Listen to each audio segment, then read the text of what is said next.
2022 সালে এসটিপিটি এক্সাম দেওয়ার পরে 230টা পোস্টের এক্সাম দিয়েছিলাম। আজকে আমরা বিভিন্ন পত্রপত্রিকাতে জানতে পারলাম যে তারা 700-র মতো পোস্ট ইনক্রিজ করেছে। আমাদের কথা হলো, যদি তারা 700-র মতো পোস্ট ইনক্রিজ করতে পারে 230টার অধিক, তাহলে আর কিছু পোস্ট ইনক্রিজ করে আমরা সবাইকে কেন নিতে পারছে না তারা? যেহেতু পোস্ট আছে, ভ্যাকেন্ট পোস্ট অ্যাভেলেবেল তাদের কাছে, যেহেতু আমরা কোয়ালিফাইড ক্যান্ডিডেটসরা অ্যাভেলেবেল আছি এবং স্কুলগুলিতে শিক্ষক নেই, তাহলে তারা কেন নিচ্ছে না আমাদেরকে? তারা কি তাদের নৈতিক কাজগুলি করতে পারছে না? আমরা এখানে কারোর ইমেজটা খারাপ করার জন্য এখানে আসিনি। সিএম স্যারের ইমেজটা এখানে খারাপ করার জন্য আমরা আসিনি। আমরা এসেছি এখানে আমাদের পেটের তাগিদে, আমরা বেকারত্বের তাগিদে এখানে এসেছি। আমাদের পেটে ভাত নেই, আমরা আজকে দিশেহারা, তাই আমরা এই কনকনে ঠান্ডার মধ্যে ভোরবেলা আমরা সবাই এখানে উপস্থিত হয়েছি। এগুলো জানাতে হবে সিএম স্যারকে। আজকে আমাদের এক একটা দিন, এক একটা রাত, এক একটা বৎসর আমাদের খুব কষ্টের সাথে দিন অতিবাহিত হচ্ছে। এগুলি সিএম স্যারকে বলতে এসেছি আমরা সবাই এখানে। আমাদের কথা হলো, তারা যদি এই পোস্টগুলি আমাদেরকে দিয়ে দেয় তাহলে তাদের অসুবিধা কোথায়? আজকে তারা যদি এই পোস্টগুলি আমাদের দেয়, আমরা কথা দিয়ে যাচ্ছি এই জায়গা থেকে আমরা তাদেরকে নিয়ে এসে আগরতলা পরিক্রমা করব, ধন্যবাদ র্যালি বের করবো এই মন্ত্রীদেরকে নিয়ে। আজকে তারা যদি আমাদেরকে একসাথে নিয়োগ করে, স্কুলগুলিতে শিক্ষকের স্বল্পতা মেটায়, আমরা কথা দিয়ে যাচ্ছি তাদের জয়ধ্ব নিয়ে আমরা আগরতলা পরিক্রমা করে সমস্ত আগরতলা জুড়ে আমরা দেবো। আজকে আসার কারণটা কি? আজকে আসার কারণ হলো সিএম স্যারকে একটাই বার্তা দিতে চাই, যাতে পোস্ট যেহেতু ইনক্রিজ হচ্ছে 230-এর অধিক, তাহলে আমরা সবাইকে যাতে ইনক্রিজ করে উনি আমাদেরকে নিয়ে নেয় শিক্ষকতার পদে। আপনারা কি দেখা করতে পারছেন? দেখা করতে পারিনি, আমাদেরকে পুলিশ মাঝ রাস্তায় আটকে দিয়েছে।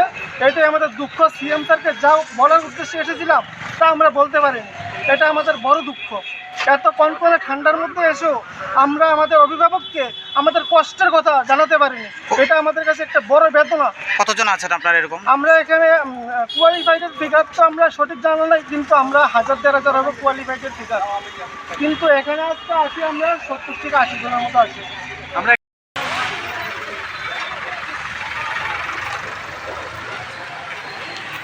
3 বছর হয়ে যাচ্ছে আমাদের সিএম স্যারের সাথে আমরা দেখা করার জন্য অনেকবার ওনার পিএর কাছে এবং ওনার যে সেক্রেটারিতে গিয়ে আমরা আমাদের যে অ্যাপ্লিকেশন সেটা সাবমিট করি, কিন্তু আজকে 3 বছর যাবত আমাদেরকে ঘুরানো হচ্ছে, আমরা দেখা করতে পারছি না। অথচ আমাদের সিএম স্যার ইউটিউবারদের সাথে দেখা করছে, ইউটিউবারদের সাথে ওনাদেরকে সংবর্ধনা দিচ্ছে, বিভিন্ন জায়গায় দেখা করছে। কিন্তু আমরা যারা শিক্ষিত, আমরা কলম নিয়ে বসে আছি, আমরা শিক্ষা পাস করে বসে আছি আমরা চাকরির জন্য, আমরা আমাদের ন্যায্য দাবিটা আমাদের সিএম স্যারকে জানাতে পারছি না। আমরা যখনই আসছি আমাদেরকে পুলিশ প্রশাসন বাধা দিচ্ছে, আমরা সেটাই বুঝতে পারছি না সিএম স্যার কেন আমাদের সাথে দেখা হচ্ছে না। আজকে শীতের মধ্যে আমরা দূর দূরান্ত থেকে সবাই এসেছি দেখা করার জন্য, কিন্তু এই জায়গাটা অতিক্রান্ত করতেই পারি না। আমরা এই পর্যন্ত আমাদেরকে আটকে দেওয়া হচ্ছে। কেন, কি বলছে? আমরা দেখা করতে পারবো না, আমরা দেখা করতে পারবো না। ঠিক আছে, অনেক দিদিদের আছে, আমার পড়াশোনা হয়ে গেছে, তো আমরা করবোটা কি? আমাদেরকে একটু বলুন। এতদিন তো 3টা বছর ধরে অপেক্ষা করতে করতে আর অপেক্ষা করতে হবে। উনি আমাদের সঙ্গে দেখাও করছেন না, কোনো কিছু উত্তর দিচ্ছেন না। পুজোর আগে বলা হয়েছে যে সবাইকে নেওয়া হবে, কিন্তু এখনো পর্যন্ত কোনো কিছু আমরা বুঝতে পারছি না। 700 যদি অলরেডি নেওয়া হয়, তাহলে এর মধ্যে এসসি কতজন হবে? মনে তো হয় না হবে। ভাই আগে দিচ্ছেন না দাদা, একটু দিচ্ছেন না একটু।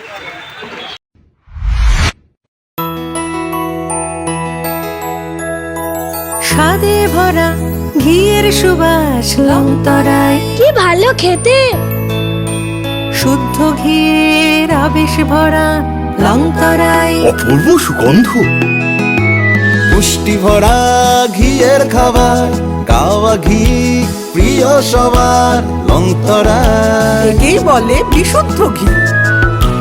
বিশুদ্ধ ঘি নাম মনে রেখো লংতরায়। লংতরাই ঘি রোজ খাবারে তোমাকে চাই। লংতরায়, লংতরায়, লংতরায়।